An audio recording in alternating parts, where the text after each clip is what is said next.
आज तक आपने सुना होगा कि इब्लीस हमेशा इंसान को इबादत से गुमराह करने की कोशिश करता है, मगर आज की यह कहानी इतनी अजीब है कि इसे सुनकर आप हैरत में पड़ जाएंगे। एक शख्स अंधेरी रात में नमाज अदा करने के लिए अपने घर से निकला। रास्ता बहुत अंधेरा था और चलते हुए उसे ठोकर लग गई। वह मुंह के बल गिर पड़ा और कीचड़ से लथपथ हो गया। गंदे कपड़े देखकर वह वापस घर लौटा, लिबास बदला और फिर से मस्जिद की ओर रवाना हुआ। अभी कुछ ही कदम चला था कि उसे दोबारा ठोकर लगी और वह फिर गिर पड़ा, मगर उसकी हिम्मत कम न हुई। वह फिर घर लौटा, कपड़े बदले और एक बार फिर मस्जिद की ओर बढ़ा। इस बार जब वह घर से बाहर निकला तो दरवाजे पर एक अजनबी खड़ा था, जिसके हाथ में एक चमकता हुआ चिराग था। अजनबी चुपचाप उसके आगे आगे मस्जिद की तरफ चल पड़ा। चिराग की रोशनी में इस बार रास्ता साफ नजर आ रहा था और वह बिना किसी मुश्किल के मस्जिद पहुंच गया। मस्जिद के दरवाजे पर वह अजनबी ठहर गया और नमाजी अंदर चला गया।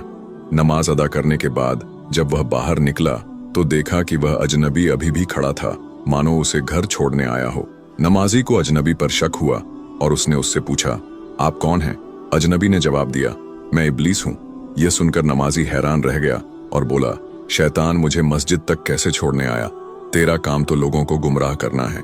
इब्लीस हंसते हुए बोला, जब पहली बार तू गिरा तो अल्लाह ने तेरे सारे गुनाह माफ कर दिए। जब दूसरी बार गिरा तो अल्लाह ने तेरे पूरे खानदान को बख्श दिया। मुझे डर था कि अगर तू तीसरी बार गिरा तो अल्लाह पूरे गांव को बख्श देगा, इसलिए मैं चिराग लेकर आया ताकि तू बिना गिरे मस्जिद पहुंच जाए। यह सुनकर नमाजी की आंखों में आंसू आ गए।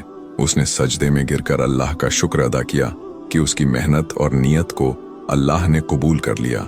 अरे कभी जहन्नम के बारे में सुना भी है, कभी जहन्नम का तस्वीर किया भी है। सुनो सुनो, अगर जहन्नम को सुई की नोक के बराबर खोल दिया जाए, बदबू से सारी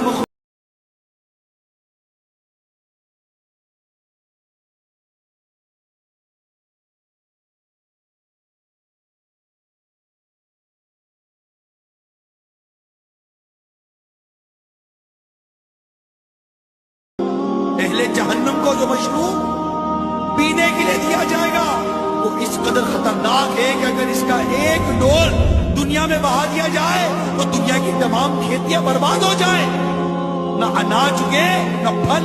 सोचा, जहन्नम का तस्वुर किया में जहन्नम में अजमी ऊंटों की गर्दन की मिसल बड़े बड़े सांप होंगे जो दोज़खियों को डसते होंगे। वो ऐसे जहरीले होंगे कि अगर एक मर्तबा काट लेंगे तो 40 साल तक इनके जहर की तकलीफ नहीं जाएगी।